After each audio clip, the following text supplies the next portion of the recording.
news with Filippo Calippo. But first, our weather with our very own James Muzungu.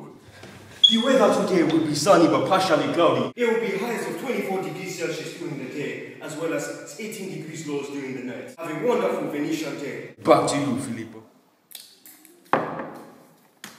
Always insightful, James. Now, back to the news. Last week, we interviewed a young man, Bassanio. He told the station of his story of love, revenge, and justice, and loyalty. Bassanio was believed to have been in love with a young woman called Portia. And despite no money to impress her, he sought the help of his friend Antonio, who accepted the offer. Bassanio was able to impress Portia very easily, but the consequences of the event were somewhat catastrophic. Bassanio gave us the whole heartfelt story full of praises of Antonio's loyalty and kindness, as well as the terribly unfair terms that the infamous Shylock demanded from our two friends in the case that they would not be able to repay their debt. Our reporter, Kebaba Shawarma, interviewed Bassanio last week.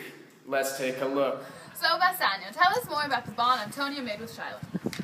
Well, Shylock has always been a sly Jew, always asking for interest with his lendings. It was no surprise that he would ask for interest, but I certainly wasn't expecting such a harsh measure. He told us that along with the money we had to pay back, we had to pay it back with interest. If after 3 months we didn't have the money, he would remove a pound of flesh from Antonio's body. And did Antonio accept such a deal? Yes, despite my concerns with great honor. In fact, he actually responded with, "Content in faith I seal to such a bond." And when I told him not to, he once again answered with, "Why fear not, man, I will not forfeit it. With these 2 months, that's a month before this bond expires, I do expect return of thrice 3 times the value of this bond." It's very obvious to see where his loyalty lies. But he accepted, which led to me meeting the beautiful Portia. That is truly amazing. Tell us more about that experience. Well, I went to Belmont, where Portia lives, and she made me pick a casket. The casket would determine whether or not I would be suitable. Her father requested this in her will. So it was absolutely necessary for me to choose the right one to be able to win her over. And did you choose the right one? Well, yes, a lucky man I am. I chose the lead casket. And what did Portia say when you picked the lead casket? Well, it went something a little like this. "This house, these servants, and this same myself are yours, my lords. I give them with this ring, which when you part from, lose, or give away, let it presage the ruin of your love, and be my vantage to exclaim on you."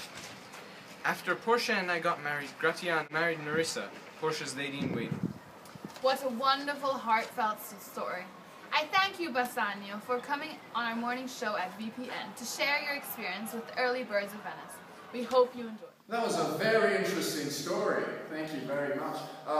If you have an interesting story such as the one we have just shown you, please contact us here at VBN, Venice Broadcasting Network, and you can reach us at the number below.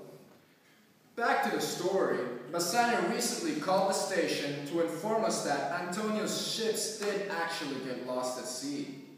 And therefore Shylock has dragged the 2 fellas into court, and he demands the 1 pound of flesh that Antonio owes him. We have Filippo on the site in the heat of trial. Over to you. Thank you, Filippo Calippo. I'm here at the Venetian court, after the end of a very challenging trial between Bassanio's friend and Antonio and Shylock. Antonio has just won the trial, leaving Shylock with nothing. Not even the money that was borrowed by Antonio. Bassanio, could you please tell us more about what the trial happening today with your friend Antonio, an enemy, Shylock? Certainly. As you know, Antonio and I borrowed money from Shylock, the moneylender that is hated by many. A Jew, of course. Well, all of Antonio's ships were at sea. Therefore, all his money that he needed to pay Antonio back was invested in those ships. As it turns out, the ships got lost and we had no choice but to tell him that we could not pay the debt. And because you could not pay Shylock, demanded the 1 pound of flesh? Yes, in fact he did. And this is why this matter had to be resolved here in the courtroom today. And what was the judge's final... That's where I come in. You see, when Bassanio was in court trying to help Antonio, Narissa and I dressed up as young men, and we pretended to be the counselors. We made our way to the court, and I decided to try and convince Shylock to let Antonio go off easily. Shylock refused, and so I had to tell him that if he drops one drop of blood off Antonio's body, then the bond is off and he would go straight to. We let the case go furiously, but first I told him that he had to give up half his property to the state and the other half to Antonio. The state kept half of their property, but Antonio gave it back to Shylock, with the conditions that he convert to Christianity and that half of it go to his daughter that betrayed him and married a Christian. And you can't forget about the ring you gave me representing my love for you. Oh yes, how could I forget? When I was still disguised as a man, I begged Bassanio to give me his ring. He refused, but after much hesitation, he decided to give it to me. Wow, that story is indeed one of a kind, and I wish you the best. Make sure that you send us an email at venetianstories@vbn.com. And tune in tomorrow, as usual, at 7 a.m. And have a nice day, fellow Venetians.